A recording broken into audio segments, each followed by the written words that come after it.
Magandang araw sa iyo. Ngayon, titingnan natin ng mas malapitan ang isang napakahalagang sandali sa paglalakbay ng pananampalataya. Gagamitin natin yung mga ideya mula sa, alam mo, ilang teksto tungkol sa pag-unawa sa tunay na kahulugan ng Ebanghelyo. Naranasan mo na ba yon? Yung parang isang ideyang paulit-ulit mong naririnig, tapos bigla na lang parang tumago sa'yo, na parang imposible nang baliwalain. Ito yung nasa stage 2 ng tinatawag na Engel Scale. Isang balangkas to, di ba, na tumutulong sa atin makita yung mga hakbang sa paglapit sa pananampalataya. Ang tawag dito, pag-unawa sa mga implikasyon ng Ebanghelyo. Oo, ito mismo yung punto. Yung punto kung saan ang simpleng kaalaman tungkol kay Jesus, yung mga facts lang kumbaga, ay nagsisimulang maging, personal na pagkaalam. Dito pumapasok yung pag-unawa sa tunay na halaga nito, sa mga posibleng kahihinatnan at sa mismong panyaya. Parang hindi na lang siya isang konsepto sa isip mo. Nagiging isang bagay na nangangailangan ng, personal na pagpapasya. So, ang misyon natin ngayon ay suriin itong critical at madalas hindi komportableng yugto. Okay. Ang bigat pala niyan, ano? Paano ba natin mas maiintindihan itong pagbabagong ito mula sa simpleng alam lang patungo sa isang pagkaunawa na parang bumabagabag na talaga sa loob? Kasi sa stage 2, 'di ba? Ang ebanghelyo ay hindi na lang basta mabuting balita na naririnig mo lang sa labas. Nagiging personal na. Parang humingi na ng tugon mula sa'yo. Halimbawa, may kwento tungkol kay Elias. Lumaki siyang walang pakialam sa religiyon. Pero nung narinig niya yung ebanghelyo sa isang libing, ayun na, hindi na siya mapakali. Hindi ang basta hindi mapakali, kundi parang nagsimula siyang magtanong sa sarili, teka, totoo ba to? Kung totoo nga, anong ibig sabihin nito para sa akin? Kahit dati ayaw niyang isipin yon. Hindi pa siya naniniwala totally, pero basta hindi na rin siya mapalagay. May something na, Diyan mismo. Diyan nagiging personal ang lahat, di ba? Dito pumapasok yung malaking pagkakaiba nung namatay si Jesus para sa kasalanan ng mundo versus namatay si Jesus para sa aking mga kasalanan. Personal na eh. Ito yung sinasabing gawain ng banal na espiritu sa Juan 16:8. Siya yung kumukumbinse, yung nagpapakita sa atin ng katotohanan tungkol sa kasalanan, sa katuwiran ng Diyos, pati na rin sa paghukom na darating. Alam mo yung banal na espiritu, siya yung gumagawa sa puso, hindi lang sa isip, para ipakita yung yung tunay nating kalagayan sa harap ng Diyos. Hindi lang ito basta dagdag impormasyon. Ito'y isang paggising talaga sa kaluluwa. Isang panloob na pagyanig, kumbaga. oo nga. At nakikita natin yan sa mga halimbawa sa Biblia, di ba? Gaya nung mayamang binata sa Marcos 10. Oh, yun, classic example. Naintindihan niya yung hinihingi ni Jesus. Naiwan yung lahat. At naramdaman niya yung bigat nun. Kaya umalis siyang malungkot. Sobrang lungkot daw.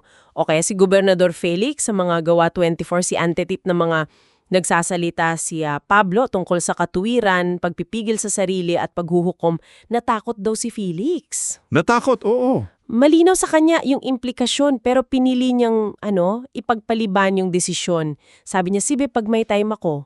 Nararamdaman mo yung bigat ng pagpapasya sa kanila. Yung isa, nanghihinayang. Yung isa naman, parang natatakot. Bakit kaya ganito kahirap harapin itong stage na to? Ano bang meron dito? Magandang tanong yan. Kasi, alam mo, dito talaga nagkakatalo. Ang pag-unawa kasi sa implikasyon, ibig sabihin yan, hinaharap mo yung tatlong bigating katotohanan na parang nag-uumpugan sa stage nito. Una, yung tunay na bigat ng kasalanan, na hindi lang ito pagkakamali, kundi personal na pagre-rebelde laban sa isang banal at makatarungan Diyos. Yun yung una.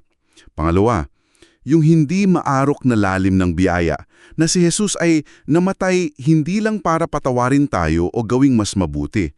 Hindi kundi para bigyan tayo ng bagong buhay, gawing bagong nilalang talaga.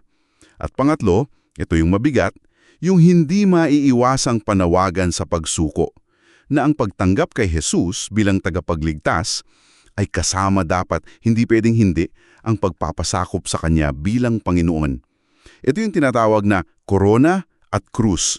Hindi mo pwedeng paghiwalayin yung pagtanggap sa Kanyang pagliligtas, yun yung krus, at yung pagpapasakop sa Kanyang pamamahala, yun yung korona. Parang nasa bingit ka. Nakikita mo yung pangako ng bagong buhay sa kabila, pero kasama nun yung pagtanikod sa dating sarili mo. At aminin natin, nakakatakot yung pagbitaw na yun. Sa kanyang pagkapanginoon sa lahat ng aspeto ng buhay natin, trabaho, pera, relasyon, lahat. Yun ang mabigat. Kaya madalas, dito sa stage 2 na ito, may kasamang pagkabagabag, pagkabalisa, marahil pati takot. Kasabay nung lumalaking pagkilala sa kabanalan ng Diyos at sa sarili mong pagkukulang. Dito ata pumapasok yung tinatawag na Central Gospel Formula na parang buod ng lahat.